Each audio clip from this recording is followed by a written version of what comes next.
क्या पाकिस्तान के नक्शे से बलूचिस्तान का नाम मिटने वाला है या फिर पाकिस्तान खुद इतिहास के पन्नों में दफन होने जा रहा है? दोस्तों, कल तक जो पाकिस्तान पीओके की आग को बुझाने की नाकाम कोशिश कर रहा था, आज उसके कलेजे में बलूचिस्तान ने ऐसा खंजर घोंप दिया है जिसने उसके फौज की नींद उड़ा दी है। जी हां, जीवानी में जो हुआ वो हमला नहीं था, वो पाकिस्तान की आतंक परस्त फौज का कत्लेआम था। बीएलए ने वो कर दिखाया जिसने रावलपिंडी के जेएचक्यू में मातम फैला दिया।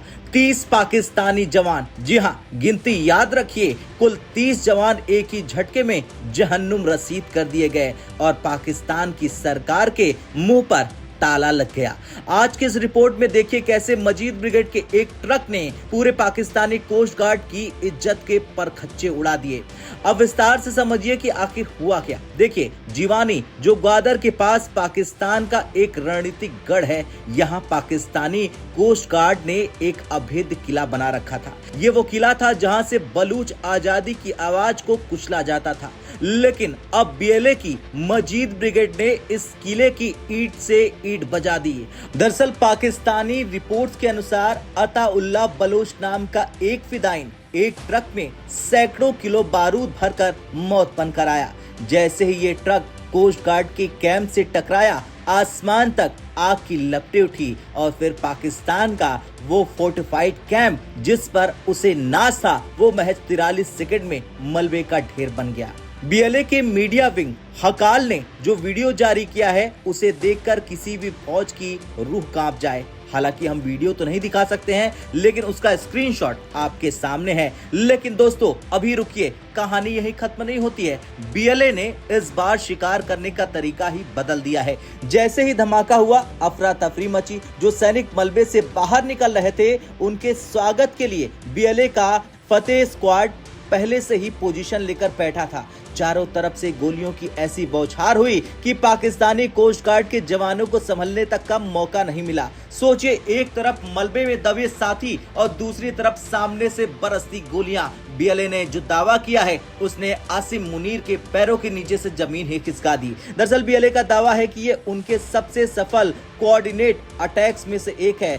30 पाकिस्तानी सैनिकों की जान गई, लेकिन पाकिस्तान की मीडिया को शट अप कॉल दे दिया गया कि एक शब्द भी बाहर नहीं निकलना चाहिए। अब सवाल यह है कि पाकिस्तान इस सच को क्यों छिपा रहा है? जवाब सीधा है, खौफ। उन्हें डर है कि अगर दुनिया को पता चला कि उनकी एलीट कोस्ट गार्ड को मुट्ठी भर विद्रोहियों ने गाजर मूली की तरह से काट दिया, तो जो बचा कुचा निवेश चीन से आ रहा है वो भी रुक जाएगा। पीओके में पहले से ही बगावत है, सिंध में आग लगी है, खैबर पख्तूनख्वा में तहरीके तालिबान नाक में दम कर रखा हुआ है और ऐसे में 30 पाकिस्तानी सैनिकों की मौत की खबर पाकिस्तान में सिविल वॉर शुरू कर सकती है। शहबाज शरीफ और आसिम मुनीर अच्छे से जानता है कि अगर उन्होंने ये हार कबूल ली तो जनता उन्हें सड़कों पर घसीटेगी। और इस बीच डॉक्टर मारंग बलोच का वो बयान आग में घी का काम कर रहा है। दरअसल डॉक्टर मारंग बलोच ने आजादी का बिगुल फूंक दिया। उन्होंने साफ कहा कि नो कॉम्प्रोमाइज, ओनली इंडिपेंडेंस। अब बलूचिस्तान का बच्चा बच्चा जान चुका है कि पाकिस्तान उनके संसाधनों को लूट रहा है और बदले में उन्हें सिर्फ लाशें दे रहा है। पीओके में कल आजादी के नारे लगे, आज बलूचिस्तान में बारूद बोल रहा है। ये संकेत है कि पाकिस्तान के बंटवारे की स्क्रिप्ट लिखी जा चुकी है। बीएलए ने साफ अल्टीमेटम दिया है कि बलूचिस्तान छोड़ दो, वरना इसी तरह ट्रक में भरकर लाशें रावलपिंडी भेजते रहेंगे। इस हमले का सबसे बड़ा असर पड़ेगा चीन पर।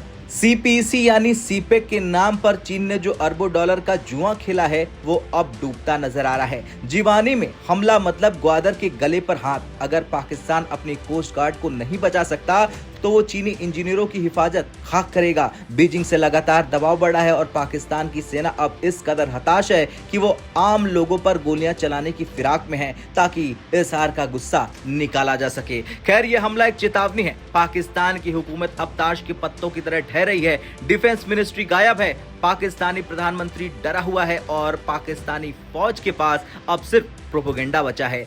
बीएलए की मजीद ब्रिगेड ने साबित कर दिखाया कि वो पाकिस्तान के किसी भी कोने में घुसकर मार सकते हैं। क्या ये 1971 की याद दिला रहा है? क्या एक और बांग्लादेश बनने वाला है? जिस तरह से पीओके और बलूचिस्तान एक साथ खड़े हुए हैं, ऐसा लग रहा है कि पाकिस्तान का गेम ओवर होने वाला है। अब आप क्या सोचते हैं? क्या असीम मुनीर की फौज में इतनी ताकत अब बची है कि वो बीएलए और पीओके के गुस्से का सामना कर पाएगा? क्या भारत को अब बलूचिस्तान की आजादी का खुला समर्थन कर देना चाहिए? हाँ या ना में कमेंट कर अपनी राय जरूर दें।